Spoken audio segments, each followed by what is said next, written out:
Hey, it's Birdman for Birdman on the Mountain, hanging out here in the Birdman Media Studios, and it's snowing outside, so it's Tuesday. We do this at 10 a.m. Hello to all the viewers out there in WMI TV and also Sholo TV, also the listeners on the podcast.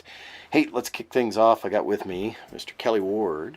Wood. I don't know why Ward. That's another Kelly I know. Yes, I know. Kelly Wood. I know it is. With the Pinetop Fire. Yes. How are you doing? I'm doing well. Good. So I wanted to bring you guys in and Fire specifically to Right. talk about the fact that, yes, we've got a lot of moisture, but that doesn't mean that we're going to be It doesn't mean that, we're out of trouble yet. Okay. I mean, it's just got, what it might mean to a lot of people is the hunting season coming up is going to be really good. Oh, yeah. There's But that. with all the moisture. But other than that, it's still going to be dry. It's still going to be, everything out there is still going to dry out. As soon as the winds hit. I know we're getting snow right now, and we're expecting 4 to 6 today, but through Wednesday, I should say. But that's only going to last a little while. Right. We're warming up by the weekend again, and I think next week we might get something else in, but I'm not sure. Okay, other things that happen when we get late snow that people tend to forget about. What might be something? I mean, like driving conditions. Driving conditions it's really they're not thinking about it. They go out there and they need to be prepared for all kinds of weather. I know a couple years back, well, it's been quite a few years now that I had took my kids up to Terry Flats. I wasn't expecting snow the 4th of July, so it was pretty crazy. We had it snowed on us up there, and we didn't have all we had was the little blanket things, little foldable blankets, and a few rain jackets, and that was it. In shorts, In shorts. Yeah, I mean, we didn't, we were pretty new to the mountain then, and so we went up there and played, and it warmed up later on after that. But other than that, that's one thing that people have to be, more aware of. What you're carrying with you, what kind of food, what kind of water, how much water you have, things like that. People get stuck, so we, have to. Yeah, I want to point out to everybody that we've gotten reports, there's pellets back in stock at places like Home Depot and other stores around town. Yes, There's going to be wood. So, be thinking about that because we might get, I've seen snow. How late have you seen snow? I have seen snow. See, it was March 22nd. It was my daughter's birthday, about 2008, if I remember right. We got 5 foot. Wow. Yeah, it was over like a 3 or 4 day period, but we were socked in. We were actually locked in. On this last storm, I don't know how many people knew it, but there was no way in or out. All the roads were closed. Right. So you got to be prepared for that too. And that one back in, I think it was 2008 or 2006. I don't remember which year it was, but anyway, we had nobody was going anywhere for 3 or 4 days until they could clear the roads out. Crazy. And it was nuts. And I remember, a few years back, I had my daughter's birthday party. We did to Elsa and Anna, and it was April 24th, and it snowed. Yes. She had a pool party, and it snowed outside. And it snowed, so, yeah. yes, and it does. And so you got to be careful about that. People just got to be aware of, the weather. Just wait around 5 minutes, it'll change. It's like they say, Very cool. Anything else that people should be thinking about? Cleaning up their properties. Cleaning up their properties is a really big one here now. The Firewise program that we have up there in Pinetop, we've been actually going out. We have a cutting crew that goes out and thins out trees. Oh, crazy! Yeah, we have. They're on a grant.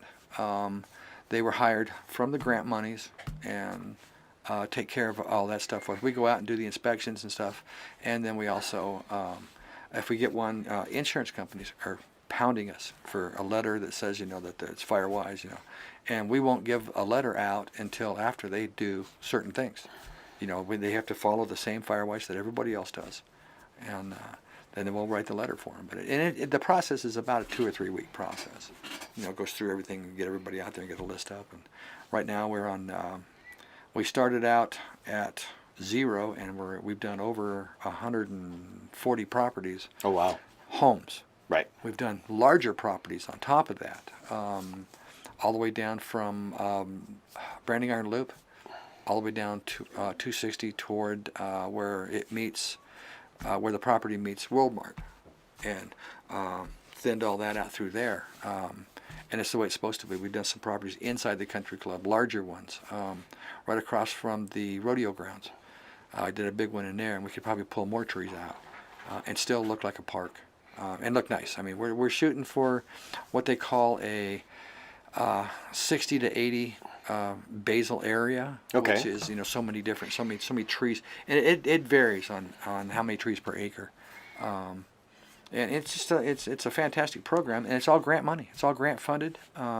We have a 90-10 grant. We're almost out of that one. We got a 50-50 bark beetle grant.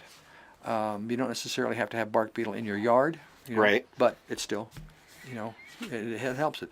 And when we thin the trees out a little bit, it has that makes the other trees grow healthier, stronger, so that they can resist the bark beetle. They can resist all the different kinds of bugs and stuff. You'll see a bark beetle tree that has a bunch of sap just dripping out of it on little pieces, Right. here and there. And if you look in that sap, you might see the bark beetle. That means that was a healthy tree, and the bark beetle bores in, and then the sap actually spits the beetle back out. Oh. And So sort of its own little self-defense thing. yes, it's own little self-defense, and that's you'll see a lot of that. But then you see other trees that are just ravaged with it. Mistletoe's another big one up here. Mistletoe's real bad for the trees, and it spreads pretty fast, and it can kill a tree in a few years. Good for kissing at Christmas, bad for trees. Okay. Yes, this is a different type of mistletoe. different? A little Okay. bit different type. That's off of a different pine tree. And I got a blood drive coming up too. Okay. Blood drive, and it's coming up April 25th. It's a Thursday. Okay. I need lots of people. I brought you a flyer so you wouldn't have to write anything down. Okay.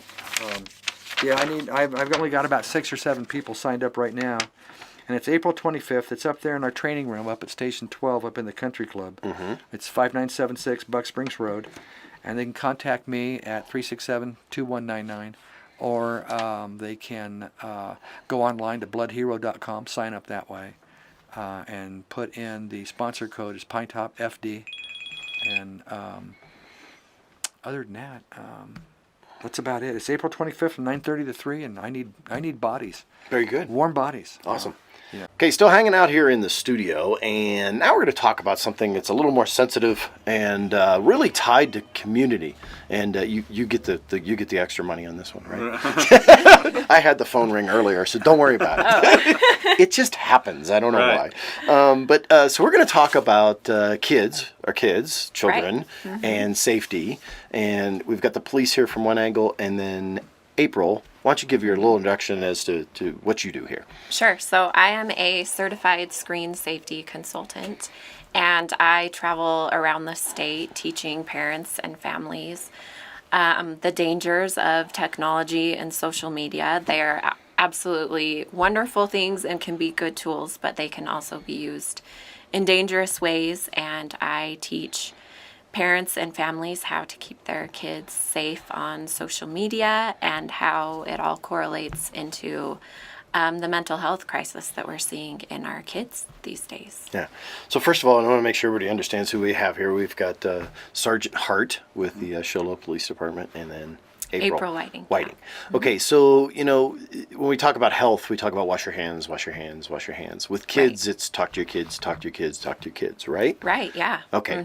So talk to me a little bit about what the programs are going on. We'll start with Sergeant Hart. What you're going to be talking about, and you've got an upcoming event, right? Right. Okay. So on March 28th, we have an event that April actually has been spearheading and putting together with the information she's trying to share with our parents.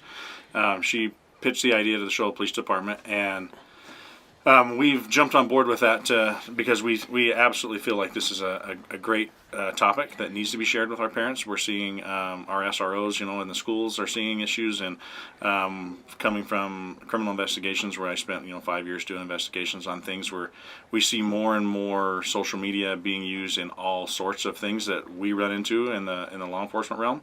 And parent education is number one, that they have to understand what's going on in their kids' lives. And we see too many kids just being turned loose on social media as a babysitter, basically. Right. And those things and they're not just the issues that April's going to talk about, but they correlate into human trafficking and sex trafficking and prostitution and things like that people don't realize affect our community, and they really, really affect our community. I've worked cases specifically that affect our community. So, yeah. So, 4 years ago, Chief Shelley came out and did some big things in the area, and he talked about human trafficking, and he talked about that, and everybody was like, oh, come on, that's not our area. Yeah. Right. That Right. doesn't affect us. And we even had the county attorney make the statement that, oh, that's it's not relevant to our area. Well, he's kind of changed his tune because Correct. it's directly related to our area. And walking around with blinders doesn't really help anybody. So Absolutely. we all have that. It's not our kids. Can't happen to our kids. This stuff is like candy, right? Right. Okay. It's social media. I think everybody just got recently scared by one that wasn't really a real deal, was the Momo challenge, right? Right. Yeah. Mhm. So, and that should be a wake up call because, you know, Yeah. if it scared you, good. Right? Absolutely. Cool. So tell Yeah. us what we should do.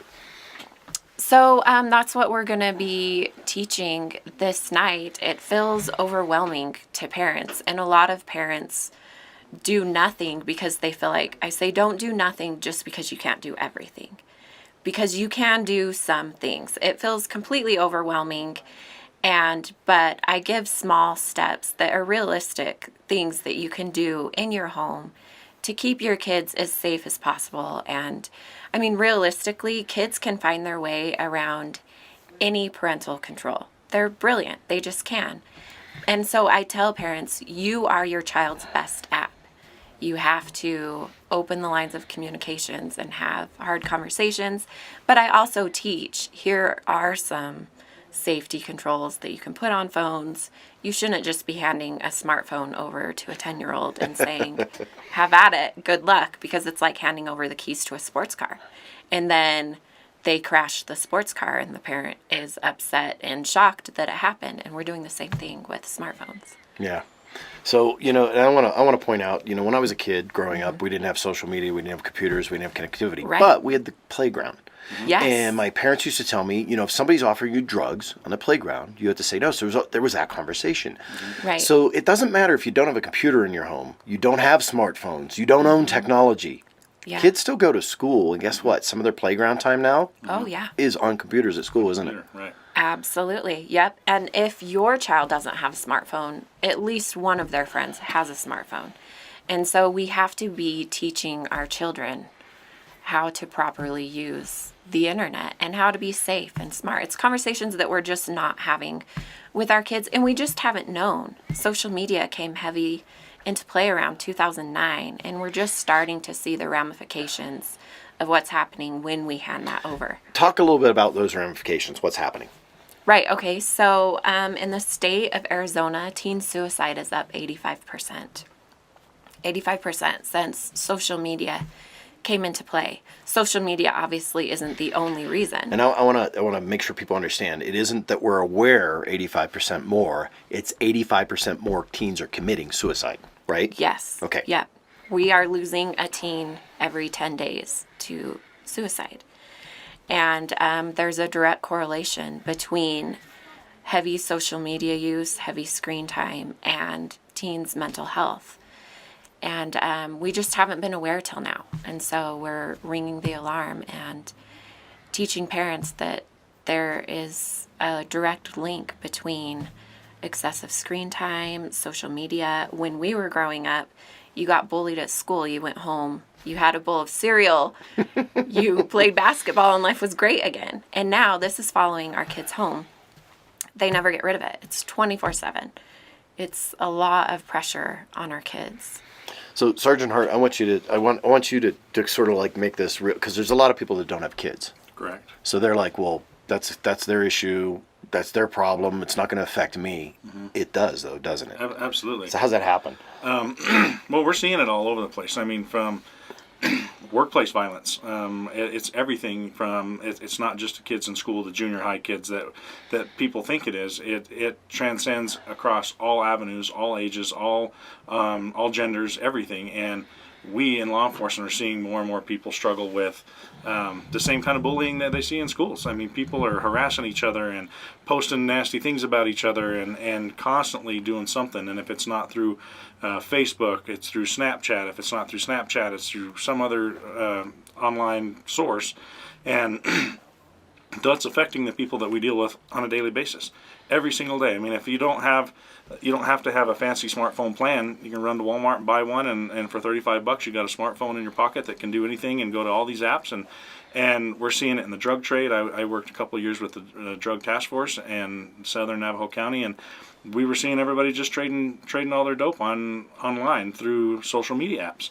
And so we had to educate ourselves on the social media apps just so that we could be involved in understanding their world and how this is happening. And it's just, it's everywhere. It's absolutely everywhere.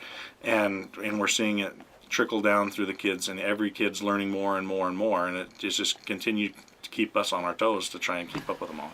So, April, are there signs that should be that people can see? And I mean, sometimes there aren't, but are there signs that sometimes you can be aware of to get to understand whether your kid's, first of all, engaging in this way and headed towards where the depression, obviously at depression point, you're almost sort of past a line.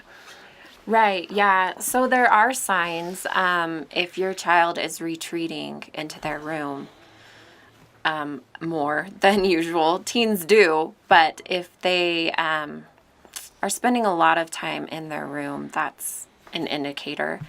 My colleague, who will also be speaking, ChangePoint Integrated Health, is also a part of this parent education night. And so we'll also get more of like the clinical side of things and teach parents this is what you look for. Mainly, the main thing is just to be engaged and plugged in with your children, because it's a problem for parents as well. We're seeing a lot of addiction to technology, social media, gaming with the parents' side. And so our kids they're petitioning online to be seen, heard, and loved. That's what our kids want. And a lot of times they're not getting it anymore because we as adults are struggling. Social media is addictive. Yeah. So is gaming. It's research has found that it's just as addictive as a hit of cocaine. And so we are not above that as adults.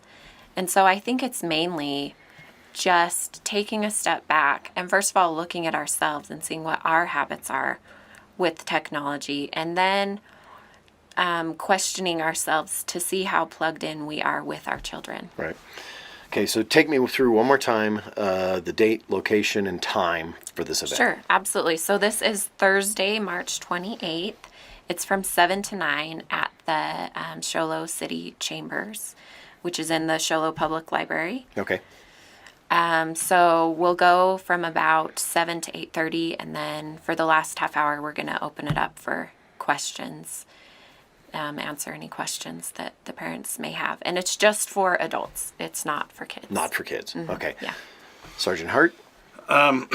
Yeah, I think it's going to be a great event. I think this is it's something been a long time coming for various members of our community, and I think it's going to be great for the parents who want to take a proactive approach in their kids' lives and want to make sure that they're doing what they can to raise good, productive members of society. And it's all about education. And, you know, when people, I like to say that people aren't stupid, people are ignorant, and because you only know what you know. Right. And if you don't know it, how do you take steps to prevent or take any action to do any better? So this is an opportunity to educate and keep people from just being ignorant anymore.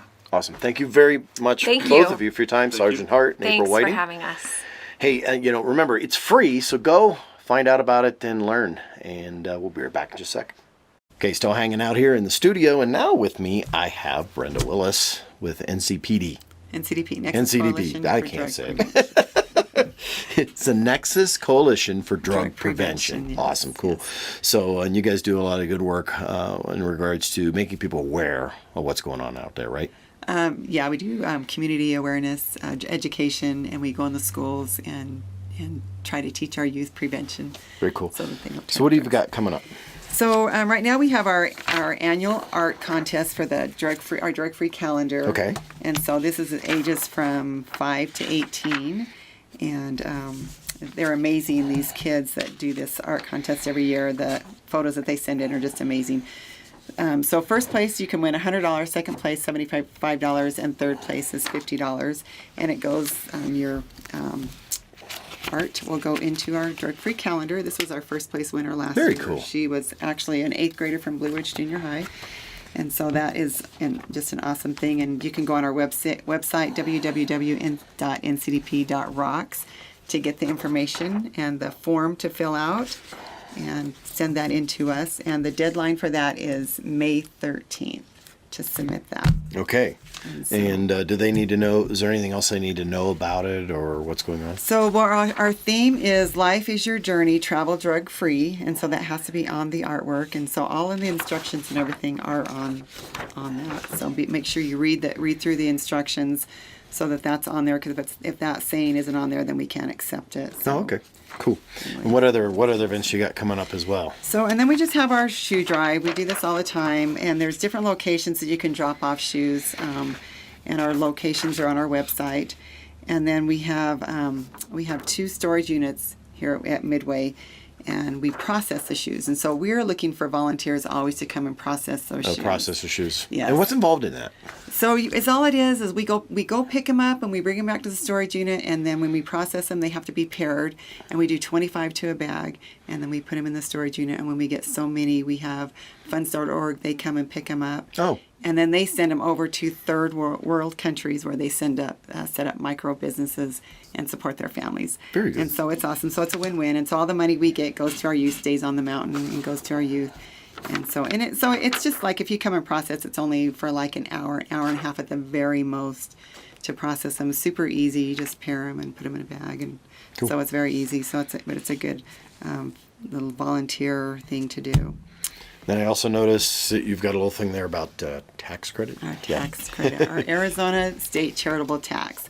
So it's tax season. So instead of sending your money to the government, keep it on the mountain. And if you want, we'd like to donate that to our we're a nonprofit organization. We would just appreciate that. And just so people understand, a tax credit means the exact amount of money you put in is what you don't have to pay to, it's basically you get a credit for paying that money in. So if you do $400 or $800, Right. it also rolls over. So if you give us $400 this year and you only pay $100 for your Right. next year, that rolls over. Very good. And so anyway, Awesome. yeah. So Brenda, anything else? That's it. I think that's it. Very good. Thank you very much for your time. Appreciate it. Thank you. Cool. Hey, that's going to be it for this episode of Birdman on the Mountain Community Shout. I'm Birdman, thanking all of the viewers out there, WMI TV, Sholo TV, and the podcast listeners on iTunes, Stitcher, and the variety of other ones as well. I want to remind you, if you want to come in, it's Tuesdays at 10 a.m. It doesn't matter if it's snowing like crazy outside. You can come in, sit in a chair, shout out about your event. It's all for free. There's no cost to you to talking about an event for a community or an activity, something like that. I'm Birdman reminding you, if I don't see you around town, I'll catch you right here on the web.